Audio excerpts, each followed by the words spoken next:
Hey, well, listen, firstly, can I just say thank you so much for coming out to see us all out here in Glenbrook.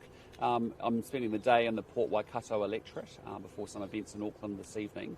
But today we're out here at New Zealand Steel, and it's been fantastic to come to a great New Zealand success story, really, when you understand the origins of this company and how it's a great case study in Kiwi ingenuity and how it began. When I met some incredibly talented people and engineers who are doing amazing things, developing very unique New Zealand products here for the New Zealand marketplace, and obviously a critical part of our infrastructure with respect to construction and building. And so it's been a really good visit here, and then other events going on through the rest of the day.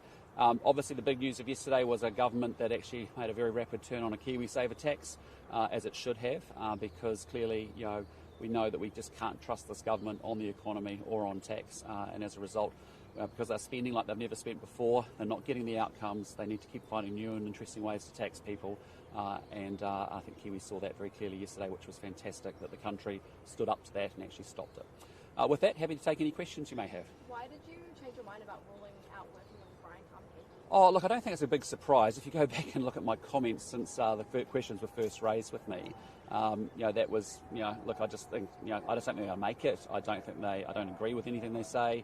There's nothing in common, and as I said to you, for us it is about, if you want me to rule it out, I'm happy to do that. But what the issue is I'm not interested in playing a parlour game of rule in, rule out, a beltway game about what we think about other coalition arrangements at this point in time. We're 15 months out. The New Zealand people want us focused on what is National going to do in government, and that was the reason why.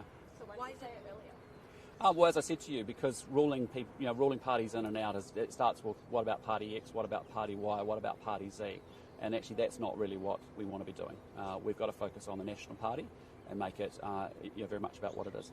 Did Grant Robertson's comments in Parliament yesterday have any impact on your decision? Oh, look, let's be honest. Grant Robertson, I feel sorry for him, right? Honestly, he dreamt up a KiwiSaver tax after having a go at a wealth tax. The guy's addicted to spending. He hasn't delivered any of his budgets within a surplus. He's not likely to do so. So he's just lashing out. And frankly, what he's just trying to do is create a distraction. And so this is the frustration, right? Every week they want to create a distraction and a deflection from the fact that they're performing incredibly poorly. The whole country's going backwards. We have an economy where inflation's continuing to get out of hand. We have a healthcare system falling literally apart before our eyes. We have the worst attendance record with only 46% of our kids going to school regularly in this country. We have a housing crisis that hasn't been solved, and we've got rising levels of crime. So on any dimension, on any outcome, this government is not achieving anything. And so I fully understand every week, there's going to be a story to try and deflect and distract from what they're doing. But Kiwis see through it. They understand what's going on.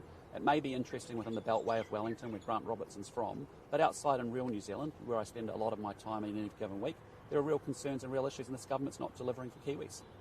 Surely the New Zealand Freedom Party has never been a viable government partner. Yeah, and that's what I kind of said from the beginning, right? Don't agree with anything, think they're quite crazy, don't think they're going to make it. You saw that within the first 12 hours, the coalition falling apart. Not a serious party. Didn't lose a lot of sleep over it. Initially you used the phrase read between the lines. Why did you choose that instead of a hard Well, I thought I was being pretty clear with you guys that actually that's a party that I had no interest in working with. But in the case of, if you want to follow the squirrel and the distraction and the deflection from Grant Robertson, feel free. That's what happens each and every week. It's just part of the game that they have to do in order to deflect from their utter incompetence. Are we happy with the level of consultation on the KiwiSaver GST tax? Consultation? It doesn't seem like there was a lot of consultation at all. What's amazing about that is that you've got to ask the question, what's going on inside the government? You've got 20 cabinet ministers that get a cabinet paper. Did they just not read the papers? Are they not doing the work to find the detail of it?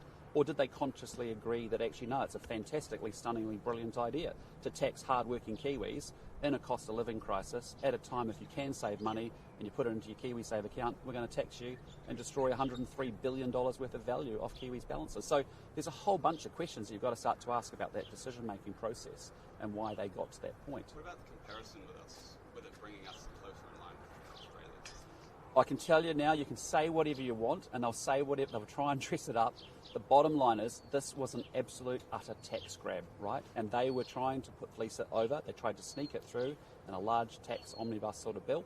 And as a consequence, they got caught. And New Zealanders quite rightly said, no, we're not up for that. And they shouldn't be up for it. You saw the damage that was going to do to Kiwis' retirement savings. We want New Zealanders to continue to be investing in KiwiSaver for their retirement. It's really important. This doesn't help. Welcome, mate. Has anyone asked about Tom again? Yes, you have. Yeah. All good. Well, listen, with that, is there anything else? We're all good? Can I say thanks for coming out here? Great to be at New Zealand Steel, and I really appreciate you guys coming all the way out to Glenbrook. Take care. All right, see ya.